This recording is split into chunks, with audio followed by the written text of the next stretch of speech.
Dans la salle de la cour d'appel du procès des événements du 28 septembre 2009, de nombreux Guinéens ont suivi les débats contradictoires entre les avocats des camps opposés de la défense, de la partie civile et du ministère public ce deuxième jour de cette procédure pénale. À la sortie de ce procès, certains avocats de la partie civile, de la défense et du président de la commission d'organisation de cette manifestation en 2009 ont livré leurs sentiments. Selon un des avocats de la partie civile, les prétendues exceptions que la défense a soulevées ne tiennent pas la route. Les prétendues exceptions que la défense a soulevées ne tiennent pas la route.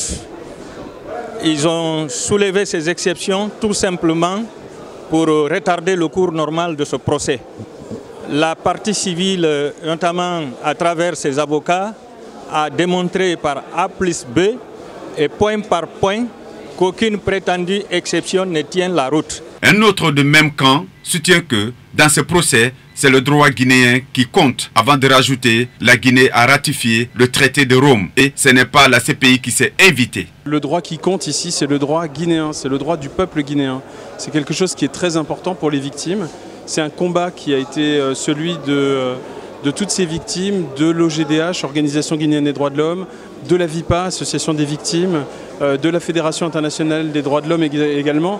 Ça a été un combat pour toutes ces organisations que le procès se passe ici en Guinée. Un de ces traités est très important, c'est le traité de Rome. C'est le traité qui donne à la Cour pénale internationale une compétence pour les crimes les plus graves. Ce n'est pas la Cour pénale internationale qui s'est invitée. Quant à la défense, cet avocat de ce pôle dénonce une détention arbitraire de leurs clients et accuse la partie civile d'une exagération dans les propos. La défense du président Moussa Dadis Camara vient de dénoncer au tribunal la détention arbitraire dont il est victime depuis le 27 septembre 2022.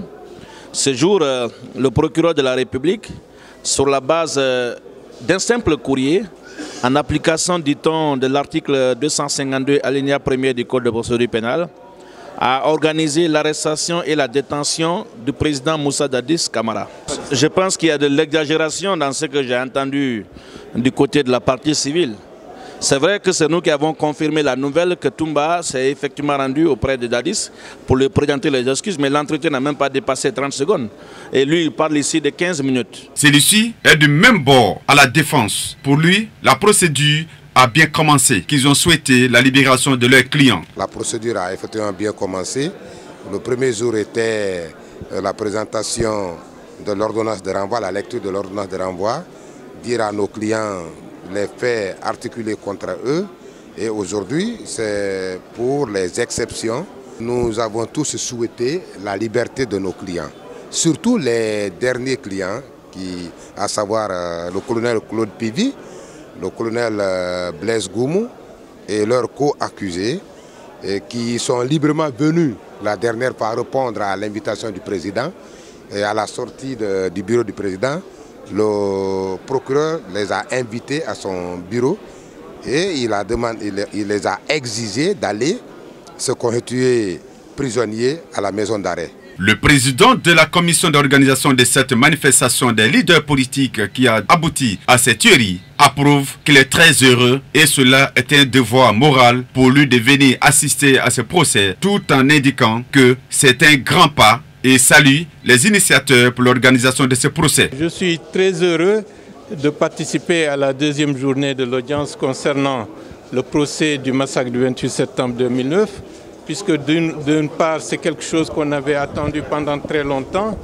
Et de l'autre côté, en tant que président de la commission d'organisation pour le compte des forces vives, c'est un devoir moral, c'est une responsabilité de venir assister et entendre ce que les partis, aussi bien la défense que les parquetiers et la partie civile, peuvent dire dans cette phase préliminaire. Et à tout moment, en cas de besoin, nous allons répondre à l'appel pour apporter les éléments de preuve, les informations indispensables pour que la vérité puisse être bien claire. Il faut noter que ce procès des événements du 28 septembre 2009, tant attendu par de nombreux Guinéens, a débuté à la même date du mois de septembre 2022 et se poursuit progressivement jusqu'à la fin, qui n'a pas de date fixe pour le moment.